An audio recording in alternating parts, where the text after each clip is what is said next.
So those upcoming Aqua 8s, they're trash. Trust me, do not buy those. They're garbage. Trust me. So what's going on, everybody?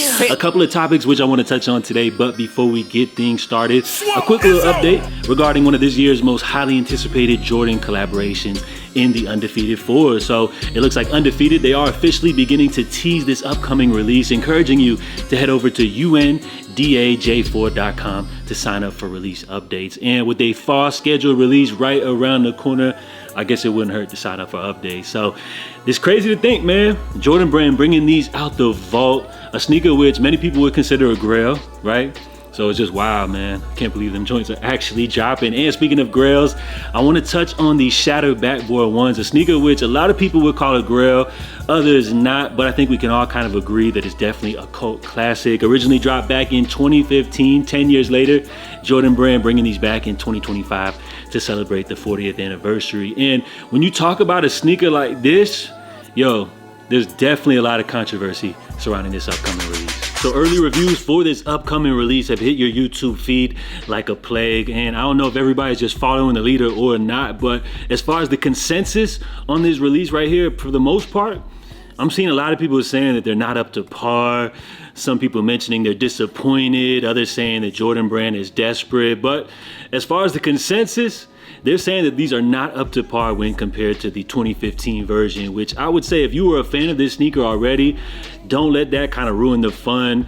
I know that these may not be the same quality as what we're used to as far as the shattered backboard OG release, but I would say it's still a great shoe. You know what I'm saying? Everybody wasn't out here able to pay the resale ticket, as these were going for like $500-800 on the secondary market. So I still commend Jordan Brand for bringing these back, you know, an opportunity for everybody to be able to grab these for retail. But I would definitely have to say that as far as like the quality, you know, hopefully they're up to par. We'll have to wait and see once everybody gets their pairs in. But for the most part, early sneaker reviews are saying that these joints are not it. But as far as the shoe, man, I mean, for the most part, they're saying the box is better than the shoe, so I guess that's a good thing. But when it comes to the actual release date, we got a little bit of controversy because at one point people were saying that these were actually going to be pushed back, according to some sources, until August. But then yesterday, we got a surprising update from Eldon Monitors, who said that the shattered backboard Jordan 1 High would be releasing July 12th.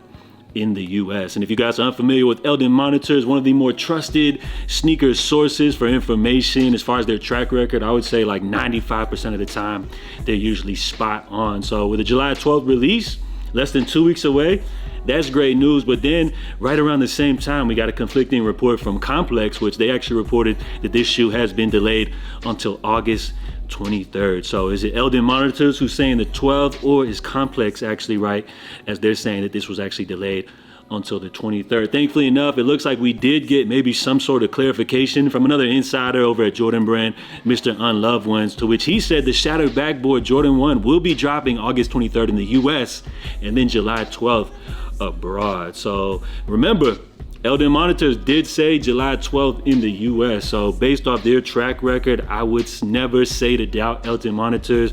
And maybe we'll see like the worldwide official release for the US, I guess, well, not worldwide, but official US drop on the 23rd. And then maybe like an early release via the Sneakers app or something like that coming up on the 12th. There's not really any telling. You know, Nike could hit us with a shock drop, or like they've been doing pretty much all year, doing exclusive access for early releases. But as far as the release date, I would say that doesn't really matter too much, because I have a theory that if these actually do drop overseas on July 12th, it's gonna cause the resale price to basically plummet. Ain't nobody overseas wearing Jordans like that, especially Jordan 1s. And with the way prices on the secondary market are already starting to dip ahead of the drop, I'm guessing that if these drop early overseas, by the time we actually see these officially released in the US coming up on the 23rd, these joints may already be going for under retail, which is great news for sneakerheads who are looking to secure these for the toe. And if things go even the best way possible, who knows, maybe you'll be able to get this Jordan Brand cult classic on discount, or maybe under resale value on the secondary market. Brendan Dunn here. I'm excited to announce that I'm joining StockX as their Senior Director of Customer, Community, and Engagement. The work I'll be doing at StockX is an extension of what I already enjoy most, building connections with sneaker collectors and fans around the world. StockX is uniquely positioned to do this because it's the most powerful conduit for collectibles and sneaker trading that there is. It's a brand that can support and celebrate collectors like you and me. and it's a platform I've been on for years as a user. I'm feeling deeply grateful for everyone who supported me through the last chapter of my career and for everyone who's coming along with me for the next one at StockX. So Brendan Dunn, who a couple of weeks ago announced that he would actually be leaving his position over at Complex, to which he worked with that company for over 10 years plus, announcing that he actually will be joining StockX as their Senior Director of Customer Community and Engagement. Now, to my knowledge, this is a position which previously did not exist at StockX. So they specifically created this position to allow Mr. Dunn to, I guess, somewhat repair their relationship with the sneaker community, which has been kind of like iffy throughout the years. As you guys know, the general consensus would say that for the most part, StockX allows fakes to be sold through their platform. Of course, you got the whole big Nike lawsuit and everything, but for the most part, it looks like StockX still remains to be the biggest platform when you talk about buying and selling via the secondary market. And with them bringing in Brendan Dunn, which I feel like is a cool move and everything, StockX, they look at him as like a leader here in the sneaker community. But in my opinion, while I got a lot of respect for what Brendan does, I really don't feel like a move like this is going to move the needle too much for StockX, which I feel like people are still going to continue to use their platform just for the most part because they're a little bit cheaper than their biggest competitor in the Go app. So cool move by StockX. We'll see what the future holds. Who knows as far as Brendan Dunn, if he'll continue to like create content for the company or if he'll just be another like bigwig behind the brand and everything. But major move. I guess good things for StockX coming in the future. Let me know what you guys think about that. And as far as Brendan Dunn, it looks like his last piece of content was actually captured via Complex, which you guys know what happens like when you put in that 2-week notice and then you're forced to come back to work and just like finish out that last 2 weeks, which everybody knows is always a joke.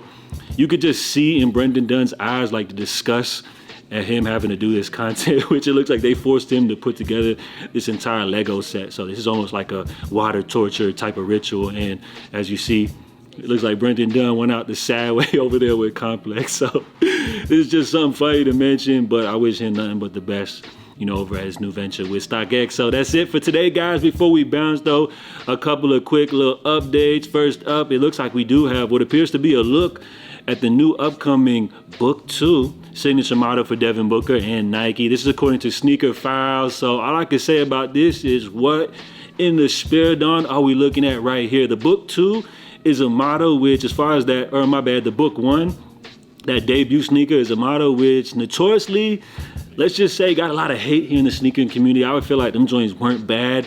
They definitely did drop some pretty cool colorways, but it seemed like everybody just wasn't really rocking with them. And remember, this is just a mock-up image, but if the Book 2 looks anything like what we're seeing right here, I could just say that this might be Devin Booker's last signature model with Nike. But nah, I know he's got a great relationship over there with MJ, the brand, Nike. They seem to love him, so we'll see. Remember, it's just a mock-up image, so I guess we'll have to wait and reserve judgment once we see official images. But as far as this one, if they look anything like this, I could see things not going too well for the trajectory of the upcoming Book 2. And then lastly, it looks like once again we saw Foot Locker release some Kobe Air Force Ones, which these all white joints right here apparently did shock a lot of people by releasing yesterday. Some of y'all were mentioning that you were able to secure your pair, and apparently it looks like they have restocked them once again. Now, when it comes to this one, they're not doing too much. I mean, you do have some pretty cool Kobe elements here. As far as on the back heel tab, you got that Mamba logo, and then on the back heel,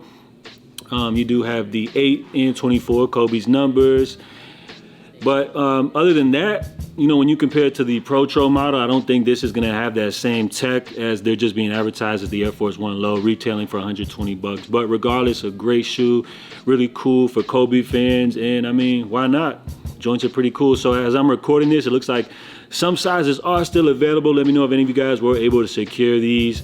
Were you guys checking for these, or do you just feel like these are a little bit too plain and not really doing too much for you to grab these? So that's all I got for you guys today. Let me know what y'all think about the topics covered. And as far as those shattered backboard ones, it looks like the great news is that regardless of when they're going to be dropping, if they're dropping early or not, it looks like prices are beginning to dip. So once these officially drop, this could be a release that resellers actually stay away from. I know they're going to be trying to get these off early, as they've been doing, but if you guys are patient enough, this is a shoe which you could probably secure for retail with no problem. Hopefully, And then even better than that, maybe something that you guys can secure on sale or maybe under retail via the secondary market. So that's great for Jordan Brand fans, especially due to the fact of this sneaker's cult-like status. So great shoe.